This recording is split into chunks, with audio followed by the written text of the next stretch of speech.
ہم وہی کہیں گے جو ہمارا دین ہم کو بتاتا ہے، عمل کرو تو تمہارا بھلا ہے۔ السلام علیکم ورحمۃ اللہ وبرکاتہ۔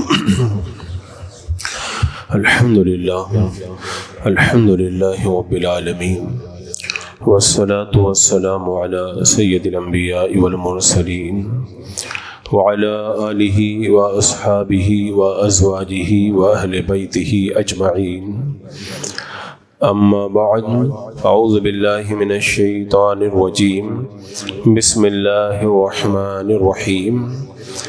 یا ایہا الذین آمنوا کتب علیکم الصیام کما کتب علی الذین من قبلکم لعلکم تتقون۔ صدق اللہ مولانا العظیم وصدق رسولہ النبی الامین المتین الکریم، ونحن علی ذلک لمن الشاہدین والشاکرین والحمد للہ رب العالمین۔ حصول برکت کے لیے حضور اکرم سید عالم نور مجسم محمد رسول اللہ صلی اللہ تعالی علیہ وسلم کی پر نور بارگاہ میں درود و سلام کا ہدیہ پیش کر لیجیے۔ اللہم صلی علی سیدنا و شفیعنا و حبیبنا و مولانا محمد وبارک وسلم، صلاۃ و سلام علیک یا رسول اللہ صلی اللہ تعالی علیہ وسلم۔ ماہ رمضان المبارک کا آخری جمعہ، جمعۃ الوداع، آج ہمارے درمیان موجود ہے، اور ان قریب رمضان المبارک کا یہ بابرکت مقدس مہینہ ہم سے رخصت ہوگا۔ اللہ تبارک و تعالیٰ نے قرآن مقدس میں جب روزوں کا ذکر کیا تو فرمایا ایام معدودات، یہ گنتی کے دن ہے۔ ہم پوچھتے رہ گئے کہ آج کون سا روزہ ہے، آج 5واں ہے، 6واں ہے، آج 20واں ہے اور 25واں ہے، اور پھر ہوتے ہوتے ایام معدودات رب نے جو گنتی کے دن فرمایا تھا وہ گنتی کے دن ختم ہونے کو آئے، اور اسی طرح ماہ رمضان المبارک ہم سے رخصت ہونے کو قریب ہوا۔ میں نے پہلے جمعہ میں، رمضان المبارک کے پہلے جمعہ میں یہ بتایا تھا کہ روزہ نفس پر کنٹرول کرنے کے لیے ایک بڑی افادیت اپنے اندر رکھتا ہے، اور روزے کے مقاصد میں سے ایک بڑا مقصد ہے یہ۔ آج کی اس محفل میں جبکہ رمضان المبارک ہم سے رخصت ہونے کو آیا ہے، ہمیں یہ دیکھنا ہے کہ روزے کا جو حقیقی مقصد ہے اس کو ہم نے پایا کہ نہیں پایا، اور روزے کے مقصد میں ہم لوگ کس حد تک کامیاب ہوئے ہیں۔ اللہ تبارک و تعالیٰ نے روزوں کا جب ذکر کیا تو فرمایا کتب علیکم الصیام، یہ روزے جو فرض کیے گئے لعلکم تتقون، تاکہ تم پرہیزگار بن جاؤ۔ یعنی تقوی اور پرہیزگاری کا مطلب یہی ہوتا ہے کہ دل کی پاکی اور نفس کی صفائی، دل کی صفائی اور نفس کی پاکی، یہ چیزیں تقوی کے بنیادی عناصر میں سے ہیں۔ اب آپ دیکھیں کہ ہم نے ماہ رمضان المبارک جو نفس پہ کنٹرول کرانے اور نفس کو پاک کرنے کے لیے آیا تھا، نفس کو پاکیزہ بنانے کے لیے آیا تھا، وہ پاکیزگی ہمیں حاصل ہوئی کہ نہیں ہوئی؟ کیونکہ یہ عام دستور ہے، بندہ جو بھی کام کرتا ہے، محنت و مشقت کرتا ہے تو اخیر میں جائزہ ضرور لیتا ہے۔ اگر کوئی آدمی اپنا علاج کروائے، ہزاروں روپیہ خرچ کرے، تو ایک لمحے کے لیے وہ سوچتا تو ہے کہ میرا پیسہ کام میں لگا کہ نہیں لگا، اور میں ٹھیک ہوا کہ نہیں ہوا۔ اگر کوئی بندہ کاروبار میں پیسہ لگائے تو لاکھوں روپے لگانے کے بعد میں کچھ تو غور کرتا ہے کہ میں نے اتنا پیسہ لگایا، مجھے کچھ فائدہ ہوا کہ نہیں ہوا۔ ایسے ہی کسی بھی میدان میں جو بھی بندہ محنت و مشقت کرتا ہے اخیر میں اسے جائزہ لینا پڑتا ہے۔ تو ہم ماہ رمضان المبارک کے آج آخری چھور پر کھڑے ہیں، اور ان قریب یہ مقدس مہینہ ہم سے رخصت ہوگا، تو یہ بنتا تو ہے کہ ہم جائزہ لیں، ہم جائزہ لیں کہ ماہ رمضان المبارک کے مقصد کو ہم نے کس حد تک پایا ہے اور ہم اس مقصد میں کتنا کامیاب ہوئے ہیں۔ تو میں نے بتایا کہ اللہ نے تقوی اور پرہیزگاری کو پانے کے لیے ہمیں روزے عطا فرمائے، اور تقوی اور پرہیزگاری کا مطلب دل کی صفائی اور نفس کی پاکیزگی ہے۔ اب نفس ہمارا پاکیزہ ہوا کہ نہیں ہوا؟ تو پہلے یہ سمجھ لیں کہ نفس 3 طرح کا ہوتا ہے۔ صوفیہ کرام نے نفس کی کئی قسمیں کی ہیں، بنیادی طور پر نفس کی 3 قسمیں کی گئی ہیں، یا پھر یہ کہہ لیں کہ نفس کی 3 صفتیں ہیں۔ ایک ہے نفس امارہ، اور دوسرا ہے نفس لوامہ، اور تیسرا ہے نفس مطمئنہ۔ یہ تینوں نفس اللہ تبارک و تعالیٰ نے قرآن مقدس میں بیان فرمائے، وما ابرئ نفسی ان النفس لامارۃ بالسوء۔ یہ نفس امارہ، لا اقسم بیوم القیامہ ولا اقسم بالنفس اللوامہ، یہ نفس لوامہ کا ذکر کیا۔ یا ایتھا النفس المطمئنہ، یہاں پہ اللہ تبارک و تعالیٰ نے نفس مطمئنہ کا ذکر کیا۔ ان تینوں کا مطلب آپ سمجھیں اور اس کے بعد میں اپنا جائزہ لیں کہ ہم نے تقویٰ پایا کہ نہیں پایا، نفس ہمارا ستھرا ہوا کہ نہیں ہوا، روزے کے مقصد میں ہم لوگ کامیاب ہوئے کہ نہیں ہوئے۔ نفس امارہ کا کام یہ ہے گناہ کے اوپر آمادہ کرنا۔ نفس امارہ صرف گناہ کرواتا ہے، نیکی کی طرف کبھی بھی نہیں لے کر کے جاتا، اس کا کام ہی یہی رہتا ہے کہ صرف گناہ پہ گناہ بندہ کرتا رہ جائے، گناہ پہ گناہ کرتا رہ جائے۔ بہت سے لوگوں کا آپ نے دیکھا ہوگا، انہیں بھلائی کی بات بتائی جائے کوئی اثر نہیں ہوتا، اور برائی کی طرف اگر معمولی سا کچھ بھی کر دیا جائے تو فوراً برائی کی طرف دوڑتے ہوئے نظر آتے ہیں۔ جن کا نفس امارہ ہوتا ہے وہ صرف گناہ ہی پسند کرتے ہیں، نیکی انہیں راس ہی نہیں آتی، نیکی انہیں پسند ہی نہیں آتی۔ اور پھر دوسرا نفس ہے نفس لوامہ۔ نفس لوامہ ملامت کرنے والا نفس، جو کبھی نیک، کبھی برا، کبھی خوش، کبھی غمگین، کبھی اچھائی کی طرف، کبھی برائی کی طرف، کبھی دوستی کی طرف، کبھی دشمنی کی طرف، یعنی رنگ بدلتا رہتا ہے۔ اس کا کام کیا ہے؟ حضرت حسن بصری رضی اللہ تعالیٰ عنہ فرماتے ہیں، مومن کی ہمیشہ یہ حالت رہتی ہے کہ اس کا نفس اسے ملامت کرتا رہتا ہے، تو نے یہ کیوں کیا، تو نے یہ کیوں نہیں کیا، تو نے نماز کیوں نہیں پڑھی، تو نے جھوٹ کیوں بولا، یعنی بری باتوں پر ہر وقت مومن کا نفس اس کو ملامت کرتا رہتا ہے۔ تو نفس لوامہ جس کے پاس ہوتا ہے، گناہ تو وہ کرتا ہے لیکن اس کا نفس اسے کچوکے لگاتا ہے، تجھے یہ نہیں کرنا چاہیے تھا، تو نے یہ غلط کیا، تو نے یہ اچھا کام کیوں نہیں کیا، تو یہ اچھا کام کرنا چاہیے تھا۔ یہ نفس لوامہ۔ اس کے بعد میں نفس مطمئنہ، یہ وہ نفس ہے جو اللہ تبارک و تعالیٰ کی محبت میں فنا ہو جائے اور اللہ تبارک و تعالیٰ کی بارگاہ کے اندر اطمینان حاصل کر لے، یعنی اس کا کام صرف نیکی ہے، صرف نیکی، وہ گناہ کی طرف کبھی بھی نہیں لے کر کے جاتا، بندے سے صرف نیکی کرواتا۔ حضرت حارثہ رضی اللہ تعالیٰ عنہ میرے آقا صلی اللہ علیہ وسلم کی بارگاہ میں عرض کرتے ہیں کہ یا رسول اللہ، میں حقیقی طور پر میں مومن ہوں، میں حقیقی مومن ہوں۔ اللہ کے رسول علیہ السلام نے فرمایا کہ ہر حق بات کی کوئی حقیقت ہوا کرتی ہے، تم نے جو یہ بات کہی ہے تو تمہارے ایمان کی حقیقت کیا ہے؟ حضرت حارثہ کہتے ہیں یا رسول اللہ، میں اپنے نفس اور دنیا دنیا کو الگ الگ کر چکا ہوں، میں الگ الگ پاتا ہوں، میں دیکھ رہا ہوں کہ جنتی جنت کے اندر آپس میں ملاقات کر رہے ہیں، جہنمی جہنم کے اندر عذاب پا رہے ہیں۔ اللہ کے رسول علیہ السلام نے فرمایا اللہ نے حارثہ کے دل کو روشن کر دیا ہے، یعنی بندے کا نفس جب مطمئن ہو جائے، حضرت سیدنا ابو بکر صدیق کو آپ دیکھیں، بندے کا جب نفس مطمئن ہو جاتا ہے، ساری دنیا مخالف ہو جائے، ساری آفتیں ٹوٹ پڑے، چاہے جتنی بھی پریشانی آ جائے، وہ ٹس سے مس نہیں ہوتا، اس کا نفس مطمئن ہوتا ہے، اللہ کی بارگاہ میں پہنچ کر اسے اطمینان نصیب ہو جاتا ہے۔ آپ دیکھتے ہیں نا کہ ہر بندے کا جو ایک عضو ہوتا ہے، آنکھ ہے، کان ہے، ہر ایک کا ایک کمال ہوتا ہے، اگر اس کمال میں کوئی کمی ہو جاتی ہے تو تکلیف ہوتی ہے۔ آنکھ میں تھوڑی روشنی کم ہو جائے تھوڑی تکلیف، زیادہ روشنی کم ہو جائے زیادہ تکلیف، سننے میں تھوڑی دقت ہو تھوڑی تکلیف، زیادہ دقت ہو زیادہ تکلیف، ایسے ہی تمام اعضاء کا حال ہے، یوں ہی دل کا بھی حال ہے۔ دل جب پورا مطمئن ہو جاتا ہے تو سکون ہی سکون ہے، اور اس میں تھوڑی کمی آتی ہے تو تھوڑی بے اطمینانی، اور اگر تھوڑا اس کے اندر کچھ کمی بیشی ہوتی ہے بندہ اور پھر عدم اطمینان کا شکار ہوتا ہے۔ تو عزیزان مکرم، یہ نفس 3 طرح کے ہیں۔ اب ہمیں یہ دیکھنا ہے ماہ رمضان المبارک کے اندر ہم نے نفس پر کتنا قابو پایا ہے اور اپنے مقصد پر ہم کتنا کامیاب ہوئے ہیں۔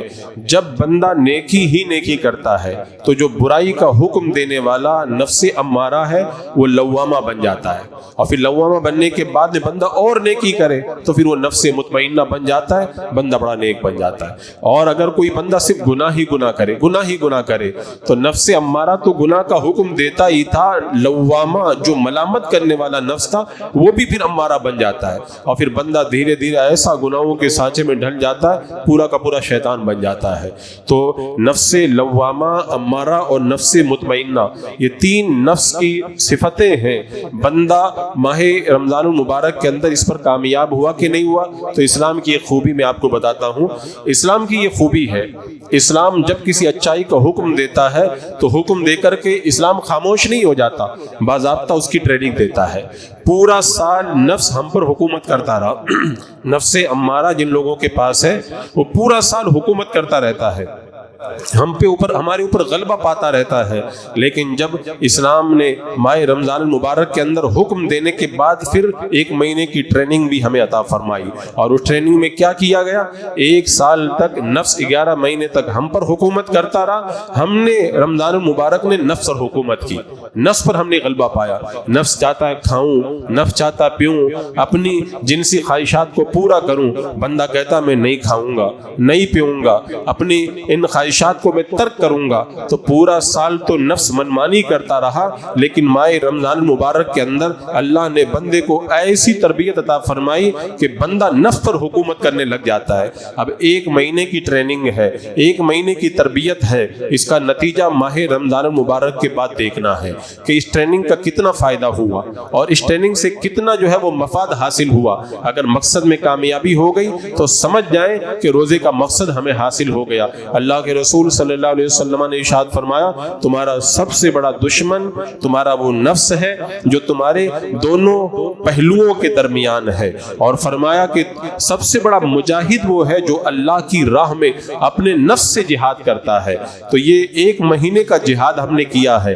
میرا آقا علیہ السلام فرمایا کہ ہم لوگ چھوٹے جہاد سے بڑے جہاد کی طرف آئیں۔ صحابہ نے پوچھا یا رسول اللہ بڑا جہاد کیا ہے؟ میرا آقا نے فرمایا اب ہم لوگ نفس سے جہاد کی طرف آئے۔ تو یہ بڑا جہاد ہم نے ماہ رمضان المبارک کے اندر 1 مہینے تک کیا۔ اب اس کا نتیجہ ماہ رمضان المبارک کے بعد نظر آنا چاہیے۔ عزیزان مکرم، آج جمعۃ الوداع کے اس مقدس موقع پر ہمیں اس بات کا جائزہ لینا ہے۔ حضرت ابو تراب رضی اللہ تعالیٰ عنہ کہتے ہیں کہ بندے کا دل جب بگڑ جائے تو اس کی 3 نشانیاں ہوا کرتی ہیں، 3 پہچان ہوتی ہے۔ پہلا کام یہ ہے نیکی کرنے میں مزہ نہیں آتا، اور دوسری نشانی یہ ہے کہ گناہ کے اندر اس کو لطف آتا ہے، اور تیسری نشانی یہ ہے کہ اگر اس کو سمجھایا جائے تو بات مانتا نہیں ہے۔ گناہ اچھا لگے، نیکی اچھی نہ لگے، نصیحت جو ہے وہ کوئی کرے تو اچھی نہ لگے تو سمجھ جاؤ اس کا دل اجڑ گیا ہے اور اس کا دل ویران ہو چکا ہے۔ ماہ رمضان المبارک میں اسی دل کی ویرانی کا علاج کیا گیا، اور بندہ اگر نفس پہ کنٹرول پا لے تو پھر نتیجہ کیا نکلتا؟ حضرت ابراہیم خواص رضی اللہ تعالیٰ عنہ، ان کو پتا چلا کہ جنگل کے اندر ایک راہب ہے، 70 سال ہو گئے وہ جنگل کے اندر رہبانیت اختیار کر کے بیٹھا ہے۔ حضرت ابراہیم خواص رضی اللہ تعالیٰ عنہ جنگل میں تشریف لے گئے، راہب کو پتا چلا تو اپنے بالا خانے کو کھول کر کے اس نے اپنا سر باہر نکالا، اور سر نکال کر کے کہا اے ابراہیم تم کہاں چلے آئے ہو؟ جاؤ واپس چلے جاؤ، میں کوئی رہبانیت نہیں اختیار کر رہا ہوں، نفس نام کا ایک کتا میرے اندر موجود ہے، میں 70 سال سے اس کٹیا میں بیٹھ کر کے اس کتے کی حفاظت کر رہا ہوں کہ لوگوں کو کاٹ نہ لے، کہیں لوگوں کو کاٹ نہ لے۔ جاؤ، یہ روزانہ 360 لباس بدل کر کے لوگوں کے سامنے آتا ہے۔ تو نفس کی شرارتیں بہت زیادہ ہیں، اور لوگ جنگلوں میں جا کر کے نفس کنٹرول کرتے تھے۔ اللہ تبارک و تعالیٰ نے ہمیں اپنے گھروں میں نفس کو کنٹرول کرنے کے لیے رمضان المبارک کا مہینہ عطا فرمایا۔ حضرت ذوالنون مصری رحمۃ اللہ تعالیٰ علیہ نے دیکھا ایک آدمی ہوا میں اڑ رہا ہے، تو پوچھا کہ تجھے اتنی طاقت کہاں سے ملی کہ تو ہوا میں اڑنے لگا؟ کہنے لگا میں نے اپنے نفس کی خواہشات کو دبا دیا، جب میں نے خواہشات کو دبایا اللہ نے مجھے ہوا میں اڑنے کی طاقت عطا فرما دی۔ تو یہ سب سے بڑا جو پاور بندے کو جو ملتا ہے نفس کو کنٹرول کرنے سے ملا کرتا ہے، اور بندہ اگر اسے کنٹرول کر لے تو وہ کامیابیوں سے ہمکنار ہوتا۔ اللہ تبارک و تعالیٰ فرماتا قد افلح من زکا، وہ کامیاب ہو گیا جس نے نفس کو صاف کر لیا، وہ کامیاب ہو گیا جس نے نفس کو ستھرا کر لیا۔ اب آپ دیکھیں پورا مہینہ جو صفائی آپ نے نفس کی ہے، نفس صاف ہوا کہ نہیں ہوا؟ اگر رمضان المبارک کے بعد میں پھر نفس وہی کرنے کے لیے کہے گا جو ماہ رمضان المبارک میں آپ نے روک کر کے رکھا تھا، تب تو پھر وہی ہوگا جو اللہ نے قرآن پاک میں بیان فرمایا وَلَا تَكُونُوا كَالَّتِي نَقَضَتْ غَزْلَهَا مِن بَعْدِ قُوَّةٍ أَنْكَاثًا۔ عرب میں ایک عورت تھی، اس کا دماغ صحیح نہیں تھا، وہ کیا کرتی تھی پورا دن صبح صبح سے لے کے دوپہر تک سود کاٹتی تھی، اپنی ساری باندیوں کو کام پہ لگا دیتی، سب لوگ سود کاٹو۔ اللہ تبارک و تعالیٰ نے اس کا واقعہ قرآن میں یہاں پر بیان فرمایا، اس کی طرح مت ہو جانا، اس عورت کی طرح۔ وہ صبح سے لے کے دوپہر تک سود کاٹتی تھی، بڑا مضبوط سود بناتی تھی، اور جب ظہر کا وقت ہوتا دیکھتی، بولے مجھے نہیں سمجھ میں آیا، سب توڑ دیتی تھی، اور اپنی باندیوں سے کہتی تھی سب توڑ دو۔ تو اللہ نے فرمایا اس کی طرح مت ہو جانا جو سود اتنا مضبوط کاٹنے کے بعد میں توڑ دیا کرتی تھی۔ اتنی محنت کر کے محنت پہ پانی پھیر دینا یہ پاگل پن ہوا کرتا ہے۔ تو ایک مہینہ تک نفس کو دبا کر کنٹرول کیا آپ نے، اور پھر رمضان المبارک کے بعد میں پھر نفس کے تقاضوں کو پورا کرنا اگر بندہ شروع کر دے تو وہ تو وہی حال ہو گیا کہ ایک روزانہ دن بھر سود کاتے بندہ اور شام کو سب توڑ کر کے پھینک دے۔ تو یہ عقل مندوں کا کام نہیں ہے، یہ بے عقلوں کا طریقہ ہے۔ اور اللہ نے ہمیں جو یہ تربیت عطا فرمائی، اور آج آپ دیکھ رہے ہیں جیسے جیسے حالات آگے بڑھتے چلے جا رہے ہیں ویسے ویسے نفس بھی بڑا مضبوط ہوتا چلا جا رہا ہے۔ پہلے کے لوگوں کے نفس جو ہے وہ ان کے کنٹرول میں رہا کرتے تھے۔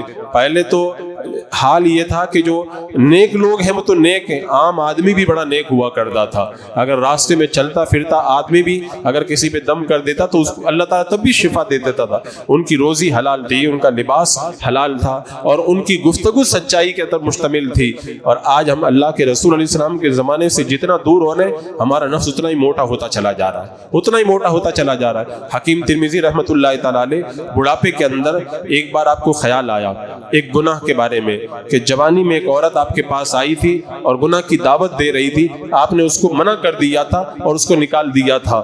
اب بڑھاپے میں اس گناہ کا خیال آیا، آپ رو پڑے کہ میں جوانی میں جبکہ خواہشات اتنی میری قوی تھی تب میں اتنا اپنے آپ کو کنٹرول کیا، آج میرا نفس مجھے گناہ کی طرف کیوں خیال دلا رہا ہے۔ رات کو سو گئے، خواب میں اللہ کے رسول صلی اللہ علیہ وسلم تشریف لائے، کہا کہ تمہاری جو یہ حالت ہے جوانی میں جس گناہ کو تم نے چھوڑا تھا بڑھاپے میں وہ گناہ یاد آ رہا ہے، اس کی وجہ یہی ہے کہ تم میرے زمانے سے دور ہو رہے ہو۔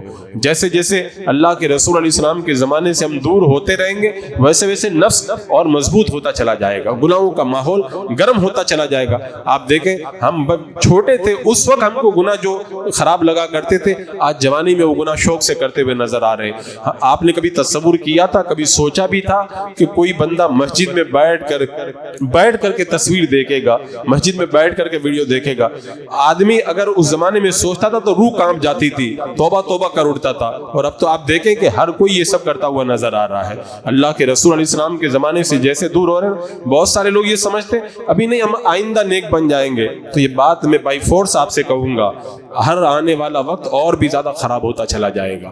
ہم اللہ کے رسول علیہ السلام کے زمانے سے جتنا دور ہوں گے ہمارا نفس اتنا ہی مضبوط ہوتا چلا جا رہا ہے، گناہوں کا ماحول ویسے ہی بپا ہوتا چلا جا رہا ہے۔ ورنہ پہلے کے بچے بھی بچے ہوا کرتے تھے، ایک ماں چولہے میں آگ جلا رہی ہے، بچہ پاس میں بیٹھ کر کے اپنی ماں کو دیکھ رہا ہے، میری ماں آگ جلا رہی روٹی بنا رہی ہے، وہ بچہ باہر نکل کر کے رو پڑا، ماں نے اپنے بچے کو قریب بلایا، کہا بیٹا تم روتے کیوں ہو؟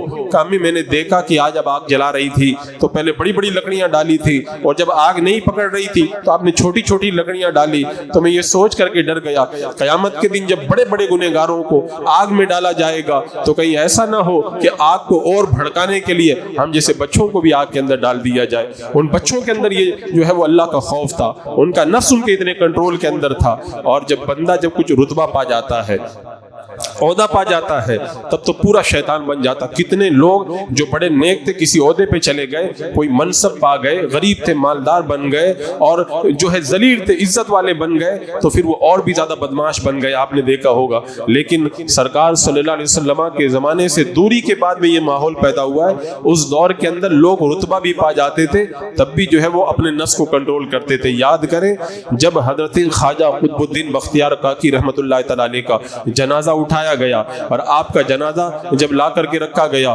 لوگوں کا ہجوم ہے، بے تحاشا مجمع ہے، اتنا مجمع ہے کہ اگر سوئی پھینکو تو زمین پہ نہ گرے، کسی آدمی پہ جا کر کے گرے، اتنی بھیڑ باڑ ہجوم ہے۔ حضرت خواجہ قطب الدین بختیار کاکی کا جنازہ پڑھنے کے لیے لوگ جو ہے وہ لائن لگا کر کے کھڑے ہیں، تبھی ایک شخص آگے آیا، حضرت خواجہ قطب الدین بختیار کاکی کے جنازے کے پاس میں کھڑے ہو کر کے کہتا ہے میں حضرت خواجہ کا وصی ہوں، حضرت نے مجھے وصیت کی تھی میرے جنازے کی نماز وہ بندہ پڑھائے جس نے کبھی بھی عصر کی جو پہلے والی 4 سنتیں ہوتی ہیں وہ سنتیں کبھی ترک نہ کی ہو.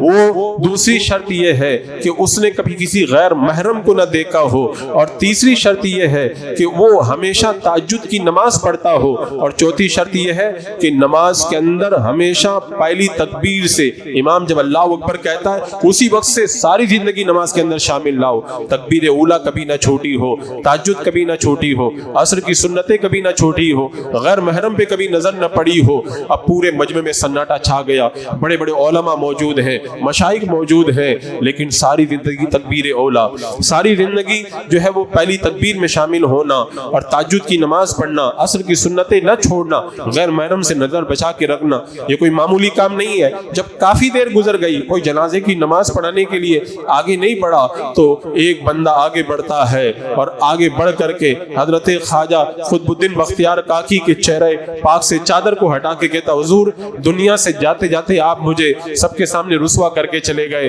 حضور آپ اگر یہ شرط نہیں لگاتے تو میں یہ راز کبھی بھی نہیں ہٹاتا, لیکن آپ نے چونکہ شرط لگا دی اپنی وصیت کے اندر, لہذا میں یہ اقرار کرتا ہوں میں نے آج تک کبھی بھی عصر کی سنتیں نہیں چھوڑی, کبھی تہجد کی نماز میں نے نہیں چھوڑی, کبھی نماز کی تکبیر اولا مجھ سے فوت نہیں ہوئی, غیر محرم پر میں نے کبھی نظر اٹھا کے نہیں دیکھا. اور پھر وہ بندہ مصلی امامت پہ جا کے کھڑا ہو جاتا. وہ کوئی عام بندہ نہیں ہے, خانقاہ میں بیٹھ کر کے چلا کرنے والا کوئی صوفی نہیں ہے, وہ اس دور کا ہندوستان کا بادشاہ سلطان شمس الدین التمش ہے. اس دور کے بادشاہ اتنے نیک ہوتے تھے تو ملک کے اندر اتنا امن و امان رہا کرتا تھا, ملک کے اندر اتنی خوشحالی رہتی تھی, اتنی برکتیں رہا کرتی تھی. لیکن جیسے جیسے ہم اللہ کے رسول علیہ الصلوۃ والسلام کے زمانہ پاک سے دور ہوتے چلے جا رہے ہیں, گناہوں کا ماحول اور بھی تیز ہوتا چلا جا رہا ہے. جو کام لوگ عام دنوں میں پہلے نہیں کرتے تھے وہ گناہ آج ہم رمضان کے مہینے میں کرتے ہوئے نظر آ رہے ہیں. یہ دور رسالت میرے آقا علیہ السلام کے زمانہ ظاہری سے دوری کا ایک نتیجہ ہے. عزیزان مکرم, جمعۃ الوداع ہمارے درمیان آ گیا, پتہ نہیں آئندہ رمضان المبارک ہمیں ملے کہ نہ ملے. اللہ تبارک و تعالیٰ نے ہمیں یہ رمضان المبارک عطا کیا ہے, ہمیں اس کے بچے ہوئے دنوں کی قدر کر لینا چاہیے. اور حضرات مکرم, میں یہ کہہ رہا تھا نا کہ نفس تو آج کل اتنا موٹا ہو گیا, ورنہ جب پہلے کے لوگوں کا حال تو یہ تھا کہ نفس کو کتنا قابو کر کے رکھتے تھے. معمولی بھی اگر گناہ ہو جاتا تھا تو انہیں پتہ چل جاتا تھا کہ مجھ سے گناہ ہوا ہے. آج لوگ بڑے بڑے کانڈ کر دیتے ہیں لیکن ان پہ کوئی اثر بھی نہیں ہوتا, بڑے بڑے جرائم کر دیتے ہیں لیکن ان کے کان پہ جو تک نہیں رینگتی ہے. حضرت جو ہے وہ ترمذی رحمت اللہ تعالی علیہ, حضرت ترمذی رحمت اللہ تعالی علیہ, ابو سعید ترمذی رحمت اللہ تعالی علیہ, یہ اپنی خانقاہ میں ہے. 3 دن ہو گئے, کھانے کے لیے کچھ نہیں ہے, اور کھانے کے لیے کچھ نہیں ہے. اب بادشاہ وقت کو پتا چلا تو اس کو پتا تھا کہ میرا ابو سعید ترمذی میرا کھانا قبول نہیں فرمائیں گے, تو چھپکے سے آپ کے مطبخ میں اس نے کھانا بھجوا دیا, راشن ڈلوا دیا. اب جب کھانا بن کر کے آیا, چند لقمے اٹھائے ہیں ابو سعید ترمذی رحمت اللہ تعالی علیہ نے, تو فوراً پوچھا کہ کھانا کہاں سے آیا ہے. کہا کہ حضور وہ بادشاہ نے بھیجا ہے, منع کیا تھا کہ بتانا مت, حاکم نے والی نے بھیجا ہے. آپ جلال میں آ گئے, بولے بھی میں چند لقمے کھایا ہوں, میرا دل عجیب سا ہو رہا ہے, عبادت کی طرف سے میری طبیعت ہٹ رہی ہے. چند لقمے کھا کر کے پتہ چل جاتا تھا کہ دل بدل رہا ہے. آج کل لوگ جو ہے وہ پورا کا پورا سب کھا جاتے ہیں لیکن پتہ بھی نہیں چل پاتا ہے کہ ہم نے کیا کھایا اور کیا نہیں کھایا. اتنا جو ہے وہ وبال ہمارے نفسوں پر ٹوٹ پڑا ہے. کہتے ہیں کہ فوراً جتنا راشن آیا میری خانقاہ سے نکال کر کے باہر کیا جائے, اور پھر اٹھ کر کے باہر آتے ہیں, بولے مجھے بتاؤ وہ جو راشن لے کے آیا تھا نا بادشاہ کا, وہ کس راستے سے آیا تھا. خانقاہ میں جس جگہ اس نے قدم رکھا تھا مٹی کھودو اور اس جگہ کی مٹی کو نکال کر بھی باہر پھینک دو. میں اس جگہ کی مٹی کو بھی اپنی خانقاہ میں گوارا نہیں کرتا جہاں پر ظالم کا راشن لے کر میری خانقاہ کے اندر کوئی آ کر کے گھسا ہو. وہ نیکیوں کا ایک دور تھا. ایک بندہ گناہ کرتا تھا, فوراً احساس ہوتا تھا کہ میں نے گناہ کیا ہے, میں نے گناہ کیا, مجھ سے کچھ ہوا ہے. ایک بہت بڑے مقرر تھے لاہور کے رہنے والے, جب وہ تقریر کرتے تھے تو ان کی تقریر سے لوگ رونے لگتے تھے, دلوں میں انقلاب پیدا ہوتا, ایک الگ کیفیت پیدا ہو جاتی لوگوں پر. وہ حج کے لیے تشریف لے گئے, جب حج کرنے گئے, حج کر کے واپس آئے, تقریر کرتے لوگوں کو کوئی لطف نہیں آتا, وہ تقریر کرتے لوگوں میں کوئی اثر ہی نہیں ہوتا, کچھ بھی فرق نہیں پڑتا. تو لوگوں نے پوچھا حضور یہ تو معاملہ الٹا ہو گیا, پہلے آپ تقریر کرتے تھے تو آپ کی تقریر سے زندگیوں میں انقلاب پیدا ہوتا تھا, اب تو وہ انقلاب پیدا نہیں ہوتا, اب تو وہ تبدیلی لوگوں کے اندر اندر دیکھنے کے اندر نظر نہیں آ رہی، حالانکہ حج کرنے کے بعد میں تو اور زیادہ تبدیلی آنی چاہیے، آپ کی زبان میں اور زیادہ اثر پیدا ہو جانا چاہیے۔ کہا سنو بات یہ ہے، جب میں حج کے سفر پہ گیا تو کچھ مشکلات کی وجہ سے میرے 2 وقت کی نمازیں قضا ہو گئی تھی، میں نے ان کو وقت نکلنے کے بعد میں ادا کیا تھا۔ وہ 2 نمازوں کے قضا ہونے کا یہ وبال ہے کہ میری زبان میں جو اثر تھا وہ اثر مجھ سے چلا گیا ہے، وہ اثر مجھ سے رخصت ہو گیا ہے۔ اگر بندہ نماز چھوڑے نہیں، اگر قضا کر دے، وقت نکال کے پڑھے، تو زندگی کے اندر اتنی بڑی تبدیلی آ جائے۔ اور یہاں پر سارا دن بندہ گناہوں میں رہے، مہینے مہینے سال سال گناہ میں گزر جائے، کوئی تبدیلی محسوس نہیں ہوتی۔ وجہ وہی ہے کہ کپڑا جب وائٹ ہوتا ہے، ہلکا سا داغ ہو تب بھی پتہ چلتا ہے، لیکن جب پورا کپڑا ہی کالا ہو جائے تو اس کے اوپر میل لگے گا تو کیا پتہ چلے گا۔ ہمارا نفس پوری طریقے سے جو ہے وہ پہلے جو امارہ تھا، وہ جو لوامہ تھا، وہ امارہ بنتا چلا جا رہا ہے۔ جو نفس گناہ پہ ملامت کرتا تھا وہ خود ہمیں گناہ کی طرف لے جاتا ہوا نظر آ رہا ہے، اور اس کے لیے طرح طرح کے ہیلے بہانے، نہیں ایسا ہے ایسا ہے۔ اللہ اکبر۔ عزیزان مکرم، میرے آقا صلی اللہ علیہ وسلم نے کیا فرمایا؟ جس کا جمعہ اچھائی میں گزر جاتا ہے، مفہوم حدیث پاک ہے، تو پورا ہفتہ وہ بندہ اطمینان سے رہتا ہے، پورا ہفتہ اسے جو ہے وہ نیکی میں لطف آتا ہے۔ اور اگر گناہ جمعہ کے دن بندہ گناہ میں گزار دے اور ایسی جمعہ کو اگر ضائع کر دے تو پورا ہفتہ پھر وہ لطف نہیں ملتا عبادت کا۔ ایسے اگر رمضان المبارک اگر پورا مہینہ بندہ نیکیوں میں گزار دے تو پورا سال روحانیت رہتی ہے، پورا سال نورانیت رہتی ہے۔ اور اگر کسی کا رمضان مبارک اگر نیکیوں میں نہیں گزرا، پورا سال پھر اس کا عجیب و غریب گزرا کرتا ہے۔ تو آپ دیکھیں جمعہ کا اور رمضان کا کتنا اثر زندگیوں کے اوپر پڑا کرتا ہے۔ حضرت سیدنا موسیٰ علیہ السلام نے اللہ تبارک و تعالیٰ کی بارگاہ میں عرض کیا کہ مولا تو جن کو اپنا محبوب بندہ بنا لیتا ہے تو ان کی پہچان کیا ہے، ان کی نشانی کیا ہے تیرے نیک بندوں کی؟ اللہ تبارک و تعالیٰ نے فرمایا 2 نشانیاں ہیں جن کو میں نیک بنا لیتا ہوں، ایک تو ہر وقت نیکی میں مگن رہنے کی توفیق ان کو عطا کر دیتا ہوں، جب دیکھو تب نیکی کرتے ہوئے نظر آتے ہیں، اور دوسرا وہ ناجائز اور حرام کاموں سے انہیں بچنے کی میں توفیق عطا فرما دیتا ہوں، وہ کبھی پھر گناہ کا کام نہیں کرتے، گناہ سے دور رہتے ہوئے نظر آتے ہیں۔ تو ہم نے رمضان المبارک گزارا، نفس کو کنٹرول کیا، نیکیوں کا ماحول پیدا ہوا کہ نہیں ہوا، گناہ سے بچنے کا جذبہ پیدا ہوا کہ نہیں ہوا؟ اگر ہوا تو سمجھ جائے اللہ کی بارگاہ میں ہمیں قبولیت کا مقام اللہ نے ہمیں عطا فرمایا، اور اگر نہیں تو آج ہمیں افسوس کرنا چاہیے، افسوس کرنا چاہیے۔ ایک روایت میں صوفیاء کرام فرماتے ہیں اگر بہترین وقت مل جائے اور بندہ بہترین وقت میں اگر خوب اچھی عبادت نہ کرے تو پھر سمجھ جاؤ کہ اللہ اس سے ناراض ہے، اور اگر بندہ اچھا وقت مل جائے اور اس اچھے وقت کے اندر اچھی عبادت کرتا ہوا نظر آئے، سمجھ جاؤ اللہ اس سے راضی ہے۔ اتنے پیارے اوقات اللہ تبارک و تعالیٰ نے ہمیں عطا فرمائے، ہم نے ان کی کتنی قدر کی اور کتنی قدر نہیں کی، یہ بندے کو اس بات کا جائزہ لینے کی ضرورت ہے۔ اب بھی کچھ نہیں ہوا ہے، میں کہتا ہوں اگر اللہ کو راضی کرنا تو اس کے لیے تو پھر 1 دن کیا 1 گھنٹہ ہی بہت ہے، چند لمحے ہی کافی ہے۔ ابھی تو ہمارے سامنے جو ہے یہ 2 ڈھائی 3 دن ابھی باقی ہے، ہم چاہیں تو اب بھی ماہ رمضان کی برکتوں کو حاصل کر سکتے ہیں۔ وہ کسی نبی کے زمانے میں 2 لوگوں کی آپس میں بحث ہو گئی تھی، ایک کہہ رہا تھا جو ہمیشہ نیکی کرتا رہا ہے وہ بندہ افضل ہے، دوسرا کہہ رہا تھا نہیں، جو پہلے گناہ میں لگا ہوا تھا بعد میں توبہ کر کے اللہ والا بن گیا وہ زیادہ بہتر ہے۔ جب یہ بحث بڑھ گئی، اب آج کل کوئی جب مسئلہ ہو جاتا ہے تو علماء کے پاس لے کے جاتے ہیں، اس زمانے میں انبیاء کرام کا دور تھا، نبی کے دور میں نبی کے پاس میں لوگ اپنا مسئلہ لے کر کے گئے کہ اے اللہ کے نبی آپ ہمیں بتائیں جو شروع سے نیک رہا ہے وہ افضل ہے یا جو پہلے گناہگار تھا بعد میں توبہ کر کے نیک بن گیا وہ افضل ہے؟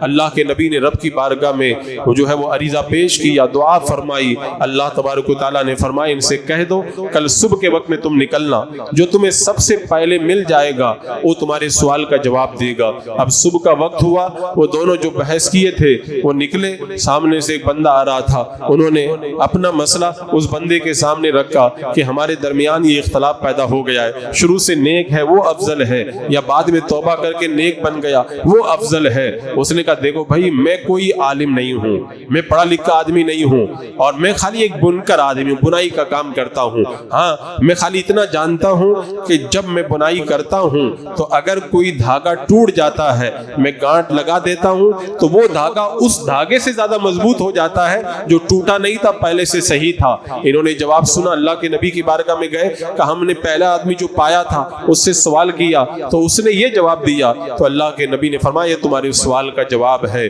اس نے جب یہ کہا نا کہ جو پہلے سے دھاگا صحیح سالم ہے اس سے زیادہ مضبوط وہ دھاگا ہوتا ہے جو ٹوٹنے کے بعد میں گانٹ لگا دی جائے، اس کے کہنے کا مطلب یہی ہے کہ جب تم پہلے سے نیک ہو تب تو بڑی اچھی بات ہے، لیکن اگر تم نے گناہ کر کے اپنے مولا کو ناراض کیا پھر اپنے مولا سے جڑ گئے تو اللہ تعالیٰ تمہیں اپنے بارگاہ کا اور بھی زیادہ قرب عطا فرما دیتا ہے۔ تو جو شروع سے نیک ہے وہ تو ہے ہی، لیکن بعد میں بھی جو اللہ کی بارگاہ میں واصل ہو جاتے ہیں وہ بھی محروم نہیں ہے، اللہ تبارک و تعالیٰ انہیں بھی اپنی برکتوں سے خوب مالا مال فرماتا ہے۔ تو عزیزان مکرم، جمعۃ الوداع کی یہ پربہار گھڑیاں ہیں اور یہ جمعہ بار بار ہمیں تھوڑی ملیں گے نا، ہم سارا رمضان دعا کرتے رہے اللہم اجرنی من النار، اللہم اجرنی من النار، اللہم اجرنی من النار، اے اللہ جہنم کے عذاب سے بچا بچا۔ اب دیکھنا یہ ہے کہ رمضان گزرنے کے بعد میں کام جنت والے کرتے ہیں کہ جہنم والے کرتے ہیں۔ دعا تو ہم نے یہ کی اللہ جہنم سے بچا، تو کام بھی اب ہمیں وہی کرنے ہیں جو جہنم کے اندر لے جانے والے نہ ہو بلکہ جنت میں لے جانے والے ہوں۔ اگر ہم نے وہ کام کرنا شروع کیا تو جائزہ لینے کا طریقہ وہی ہے کہ آج آپ بڑے پرسکون انداز کے اندر تنہائی میں بیٹھ کر کے جائزہ لیں کہ ہمارے دل میں کتنی تبدیلی آئی، ہمارا نفس کتنا کنٹرول ہوا، ہم نے اپنے نفس کے اوپر کتنا قابو پایا۔ اگر نفس کو آپ نے قابو میں کر لیا تو سمجھ جائیں کہ بہت بڑی آپ نے معراج حاصل کر لی اور بہت بڑی دولت کو آپ نے پا لیا ہے۔ اگر رمضان المبارک کے بعد میں آپ کو نیکی اچھی لگے، نمازوں میں لطف آئے، ماہ رمضان گزرنے کے بعد میں آپ کو گناہ سے نفرت پیدا ہو جائے تو سمجھ جان کہ ماہ رمضان کی برکتوں سے ہم نے خوب حصہ پا لیا۔ لیکن پہلے بھی بے نمازی تھے، بعد میں بھی بے نمازی رہ گئے، پہلے بھی جھوٹ بولتے تھے، پھر ماہ رمضان کے بعد بھی جھوٹ کے اندر مصروف نظر آئے، پہلے بھی حرام خوری کرتے تھے اب بھی حرام مال کما رہے، تو پھر اس کا مطلب یہ ہوا کہ ماہ رمضان المبارک کی جو برکتیں آپ کو ملنا چاہیے تھی وہ نہیں ملی۔ ایک مہینے کی ٹریننگ تھی، ایک مہینے کے لیے اگر کسی مریض کو اگر کسی اچھے ڈاکٹر کی نگرانی کے اندر ایڈمٹ کر دیا جائے اور ڈسچارج ہونے کے بعد میں آئے اور پھر وہی بیماری اس کے سامنے ہو تو پھر کیا علاج کا کوئی فائدہ نہیں ہوا۔ بلا تشبیہ ایسے ہی ایک مہینے کی ٹریننگ کے بعد اگر بندہ پھر وہی گناہ کرتا ہوا نظر آئے تو سمجھ جائیں کہ اس کا ماہ رمضان المبارک کا جو فیض پانے کا انداز ہے اس میں وہ کامیاب نہیں ہو پایا۔ آپ کوشش کریں اللہ تبارک و تعالی ہمیں رمضان کی برکتوں سے جو گھڑیاں بچ گئی ہیں ان سے مالا مال فرمائے۔ جمعۃ الوداع کے اندر اور پھر بعد والی گھڑیوں کے اندر ہم زیادہ سے زیادہ اپنے اعمال کا جائزہ لیں، اگر کوئی کمیاں رہ گئی ان کمیوں کو دور کریں۔ تراویح کی بہاریں، افطاری کی بہاریں، سحری کی بہاریں، صدقہ و خیرات نکال کر کے اپنے مولا کو راضی کرنا اور دیگر تلاوتوں تسبیح و تہلیل کے ذریعے اپنے مولا کو راضی کرنا، ہم نے جو کیا وہ کیا۔ اب جو گھڑیاں بچ گئی ان میں اور بھی زیادہ ہم کوشش کریں کیونکہ آخری وقت میں گھوڑے کو اور تیز دوڑایا جاتا ہے۔ اللہ تبارک و تعالی ہمیں رمضان مبارک کی بچی ہوئی گھڑیوں سے اور بھی زیادہ حصہ لینے کی توفیق عطا فرمائے۔